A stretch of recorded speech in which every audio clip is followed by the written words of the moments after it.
நண்பர்கள் அனைவருக்கும் வாழ்க வளமுடன்.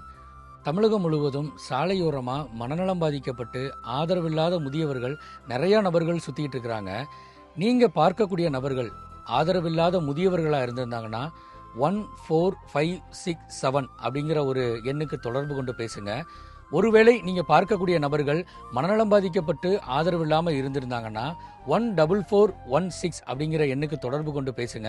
அரசாங்கத்தின் மூலமாக உரிய அதிகாரிகள் அந்த இடத்துக்கு வந்து நிச்சயமா அந்த நபர்கள் காப்பாற்றப்பட்டு உரிய காப்பகத்தில் சேர்க்கறதுக்கான வழிகள் பண்ணுவாங்க. அப்படி இல்லாத பட்சத்தில் நம்மளுடைய பசியில்லா தமிழகத்தை நீங்கள் தொடர்பு கொள்ளலாம். 8883340888 அப்படிங்கிற எண்ணுக்கு தொடர்பு கொள்வதன் மூலமாக நம்மளுடைய தன்னார்வலர்கள் அந்த இடத்துக்கு வந்து அந்த நபரை மீட்டெடுத்து உரிய காப்பகத்தில் சேர்க்கறதுக்கான வழிகள் பண்ணுவோம். இந்த செய்தியை நீங்கள் ஷேர் செய்வதன் மூலமாக தமிழகத்தில் உள்ள எங்கோ உள்ள ஒரு உயிர் நிச்சயமாக காப்பாற்றப்படும். நன்றி, வாழ்க வளமுடன்.